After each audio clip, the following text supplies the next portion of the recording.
Donald Trump की धमकी बमकी के बाद नया डेवलपमेंट हुआ है। चीन ने भारत के समर्थन में बोलना शुरू कर दिया है। वहां के विदेश मंत्री ने कहा कि अगर आप उनको 1 इंच देंगे तो वो पूरा मील ले लेंगे। दरअसल भारत में चीन के राजदूत शू फेयांग ने अमेरिका को खुलेआम बुली यानी गुंडा कहा। एक्स पर उन्होंने एक पोस्ट किया जिसमें उन्होंने इंच और मील वाली बात लिखी। उन्होंने नाम तो नहीं लिया, लेकिन लोग समझ गए कि उनका इशारा अमेरिका और डोनाल्ड ट्रंप की तरफ था। उन्होंने चीनी विदेश मंत्री वांग यी के हवाले से कहा कि अमेरिका की टैरिफ फर्स्ट रणनीति दुनिया के ट्रेड सिस्टम को खतरे में डाल रही है। वांग यी ने हाल ही में ब्राजील के राष्ट्रपति सलाहकार सेल्सो एमोरीम से बात की थी। उसी बातचीत में उन्होंने बिना अमेरिका का नाम लिए कहा था कि टैरिफ को हथियार बनाकर इस्तेमाल करना दूसरों को दबाने की रणनीति है जो यूनाइटेड नेशंस चार्टर और वर्ल्ड ट्रेड ऑर्गेनाइजेशन के नियमों के खिलाफ है। बातचीत में वांग यी ने यह भी कहा कि अमेरिका की इस बुलिंग नीति के खिलाफ चीन का पूरा समर्थन है और ब्रिक्स देशों को एक मजबूत मंच मानता है। ब्रिक्स का फुल फॉर्म तो हुआ ब्राजील, रूस, भारत, चीन और साउथ अफ्रीका।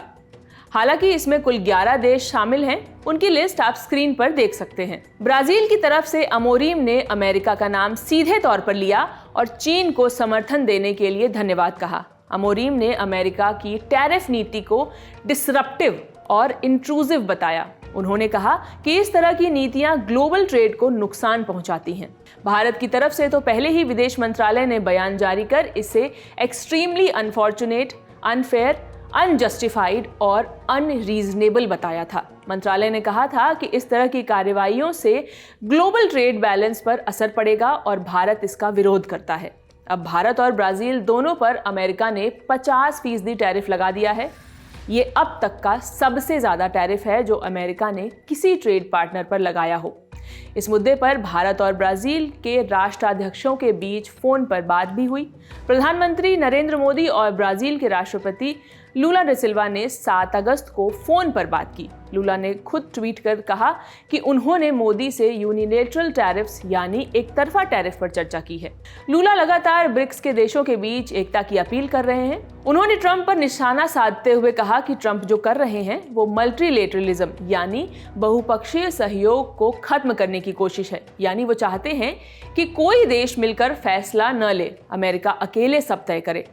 उधर भारत और चीन के रिश्तों में थोड़ी नरमी आती दिख रही है। प्रधानमंत्री नरेंद्र मोदी इसी महीने के आखिर में चीन के तियानजिन शहर का दौरा करने वाले हैं। वो 31 अगस्त से 1 सितंबर तक वहां होंगे, जहां वो शंघाई कोऑपरेशन ऑर्गेनाइजेशन यानी SCO की मीटिंग में हिस्सा लेंगे। ये उनकी 2020 के ग्लोबल संघर्ष के बाद पहली चीन यात्रा होगी। आखिरी बार मोदी 2019 में चीन गए थे।